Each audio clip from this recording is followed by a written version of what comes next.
Da rojak prost vsak, ne vrak le sosed bo. Ne vrak le sosed bo, meja. S konferenco smo želeli spodbuditi razmišljanje o tem, kako učencem predstaviti proces osamosvajanja in nastanka Slovenije, pomen državnih simbolov in spodbujati občutek pripadnosti novi državi. Vabim k besedi predsednika Državnega sveta Republike Slovenije, gospoda Alojza Kovšco. Prosim. Spoštovani udeleženke in udeleženci, cenjene razpravljavke in razpravljavci, jaz sem se nekako že vključil, ampak dovolite mi, da mogoče malo izven tega konteksta dosedanje razprave vas pozdravim. Počaščen sem, da sem zopet kot predsednik Državnega sveta drugega doma slovenskega parlamenta med vami na tej mednarodni konferenci posvečeni domoljubju in aktivnemu državljanstvu v vzgojno-izobraževalnem sistemu. Sploh se mi zdi dobro, da se ta konferenca odvija v luči 30. obletnice plebiscita za samostojno Slovenijo, ker se mi zdi, da se v družbi nekako zamegljuje vrednost samostojne države, zamegljuje se vrednost in pomen dogodkov, ki so se zgodili pred 30 leti. Ko sem se pripravljal na to naše online srečanje, sem bil hočeš nočeš močno potisnjen času, v katerem živimo, to pa je tudi čas, v katerem nas novi koronavirus potiska na rob zmožnosti delovanja in to kot posameznike, pa tudi kot skupnost. Pravzaprav smo vsi na neki preizkušnji, nenehno in brez izjeme.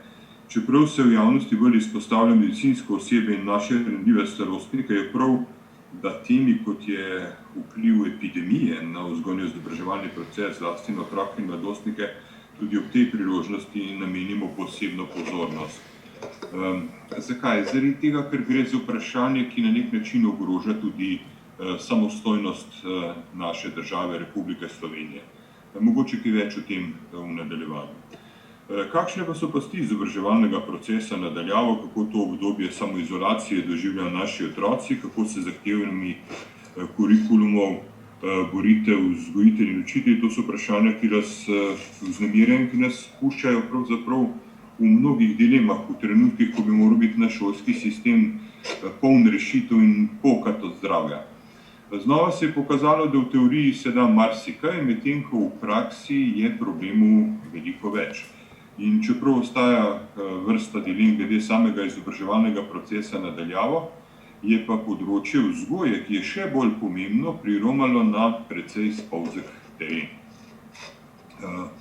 Namreč kako lahko vzgajamo in krepimo naše vrednote v času, ko je družba popolnoma atomizirana in izolirana?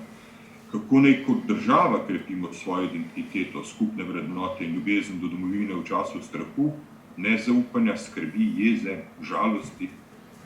No, organizacija UNICEF je prav v teh dneh izdala poročilo, ki opozarja svetovno javnost in predvsem državne voditelje, da nam zaradi pandemije COVID-19 grozi celo izgubljena generacija otrok. Prepričani so, da bo imela korona kriza hude posledice na izobraževanje, zdravje in tudi počutje teh mladih ljudi. Takšen davek doslej ni terjala nobena kriza ali vojna in to je pravzaprav zastrašujoče. Kaj pa mora storiti država za državljane in kaj lahko storijo državljani za državo? Po mojem je to že preživet koncept političnega razmišljanja iz minulega tisočletja. Danes dojemamo čas izrazito subjektivno. Modri vladarji pa za vladanje nujno potrebujejo prebujene, samostojne posameznike. Mi smo na nek način srečna generacija, v svojem življenjskem ciklu smo doživeli toliko sprememb, ko gre za tehnološke inovacije, družbene revolucije, socialne eksperimente, ki so se v preteklosti dogajali v več stoletnih zgodovinskih obdobjih. No, med vsemi spremembami, nekatere izmed njih tako še vedno doživljamo, nam je pa vseeno lahko nastanek države Slovenije najbolj pri srcu. Zgodovinski plebiscit za samostojno Slovenijo, na katerem smo se pred 30 leti proslavili kot narod enotnosti, je naznanil nemirno leto, polno preizkušenj in nevarnosti, ki pa se je k sreči izteklo po najboljših možnih poteh. Želim si, da bi se tudi to koronsko leto, ki je na glavo postavilo vse, kar smo trudoma zgradili v teh 3 desetletjih, izteklo bolje, kot pa kažejo trenutne prognoze. Še več, jaz osebno sem prepričan, da prav vrednote, kot so domovina, dom, družina, varnost, svoboda, lahko pripomorejo k temu, da krizo uspešno premagamo kot dobri in sočutni ljudje in kot dobra in pravična država. Globalna kriza, ko so na preizkušnji temeljna načela in principi, na katerih temelji naša skupnost, je tako hkrati priložnost, da se utrdimo kot narod enotnosti, povezovanja in sodelovanja. Povedano drugače, kriza družbe je vedno kriza vrednot. Naraščajoče nezadovoljstvo ljudi pa ima pogosto globlje korenine, kot se zdi na prvi pogled. Negotove in turbulentne družbeno-ekonomske in politične razmere so zgolj kiš vetra, če so temelji državotvornosti trdni in z vrednotami utrjeni. Po drugi strani pa nas lahko kot vihar premečejo in razpršijo na vse strani, če se odtujimo od svojega prvotnega državotvornega bistva ter kot ljudje in državljani drug od drugega.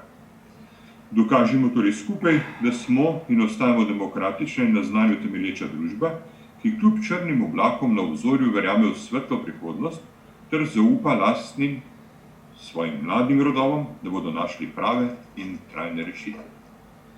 Trenutne razmere res težko obvladujemo, ukrepi so strogi, sistem tog in ne pripravljen na tovrstne izzive, ampak tako je večinoma povsod po svetu.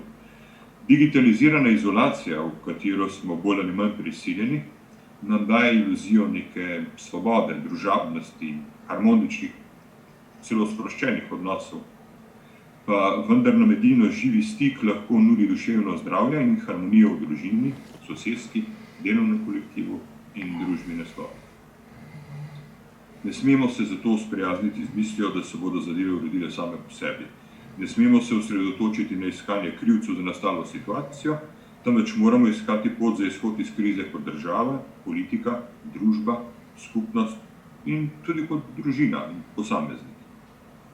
Šolske skupnosti, katerih del ste, imajo posebno poslanstvo. Zaveščati in spodbujati morate svoje sodelavce, učence in starše k ohranjanju osebnega dostojanstva, strpnosti in sopomoči. V stiski nihče ne more ostati sam, to nam nalagata državljanska dolžnost in svetovni etos. Imeti rad svojo domovino, svoj dom, varno zatočišče, ljubljeno družino, dnevni kruh. Vse to je del obogatenega vzgojno-izobraževalnega procesa, v katerem imata domoljubje in kultura prav posebno mesto. Skrbi me, ko nekateri politiki dan današnji razmišljajo samopašno, da so oni in njihove vrednote simbol države, za katere veljajo posebna pravila in posebni privilegiji. Jaz mislim, da politiki moramo biti zgled in oporo zlasti mladim in najbolj ranljivim državljanom. Prav zato moramo med prvimi prepoznati in podpirati pobude k ohranjanju narodne enotnosti, krepitvi identitete ter vrednot naše domovine v Sloveniji, ki v naslednjem letu praznuje svoj 30. rojstni dan. Velika zahvala in zasluga za vse te prepoznavne državotvorne korake k utrjevanju domovinske vzgoje v šolskih klopeh gre pa prav v Društvu katoliških pedagogov Slovenije. Ta današnja konferenca, ki odpira vrata tudi našim zamejskim rojakom, je neprecenljiv prispevek k ohranjanju zdrave in odprte samozavestne družbe, ki ne beži pred odgovornostjo in dolžnostjo. In dovolite mi, da ponovim besede svetega Ciprijana. Globoko ukoreninjenih dreves niti viharji ne izrujejo. Jaz sem zelo hvaležen, da sem lahko del tega mednarodno obarvanega srečanja s plemenitim poslanstvom. Želel bi pa poudariti, da v Državnem svetu Republike Slovenije zelo budno spremljamo dogajanje tako na politični sceni, kot na ekonomski in socialni sceni, govoreč o Republiki Sloveniji in o razmerah tudi izven Republike Slovenije. Že uvodoma sem povedal in rad bi še enkrat ponovil, da je sistem, v katerem živimo, državni sistem do neke mere tog in neprilagojen na razmere, kakršne so nas doletele. Pa ne gre samo za Republiko Slovenijo, gre za celoten svet. nekako smo se uspavali v vse mogočnosti znanosti, tehnologije, napredka medicine in menili, da nam narava ne more zagosti s tako hudo stvarjo, kot je COVID-19. Mnogi ljudje ta virus ne jemljajo resno, pravijo, da smrtnost ni velika in da tudi posledice niso tako strašne. To sicer drži, po drugi strani drži pa tudi dejstvo, da če naenkrat veliko število ljudi zboli, se nam ustavijo določene ekonomske in družbene aktivnosti, kar pa državo spravi najprej v finančno, potem pa še recimo iz finančne v politično in varnostno stisko, in to je za pričakovati ne samo v Sloveniji, pač pa v celi Evropi. V luči praznovanja 30. obletnice osamosvojitve Republike Slovenije bi jaz želel vas kot družbeno skupino opozoriti na relativizacijo pomena samostojnosti države, na relativizacijo pomena osamosvojitvenih dogodkov. Danes sem ravno prebral na 24ur.com prispevek političnega analitika Alema Maksutija, ki na nek način izenačuje prav vse, tiste, ki jim je država zgolj pravni okvir, v katerem živijo, in tiste, ki jim je država domovina v pravnem smislu besede. Pred kakšnim mesecem sem si dovolil provokacijo in sem gospoda Alema Maksutija vprašal, katero državo ima za svojo domovino. Do današnjega dne mi ni odgovoril.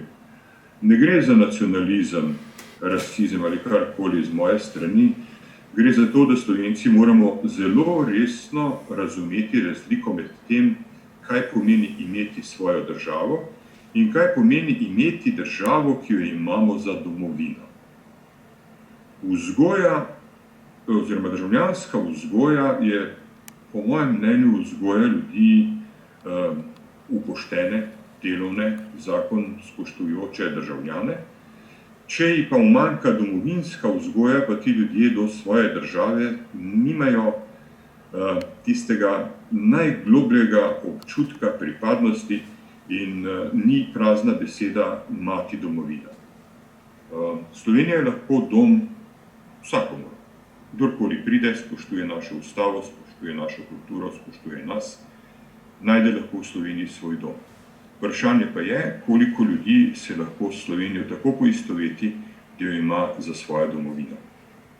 In jaz mislim, da po 30 letih samostojnosti je temeljno vprašanje, ki ga moramo naslavljati mladim generacijam, ne samo dom in država, to je naša edina domovina.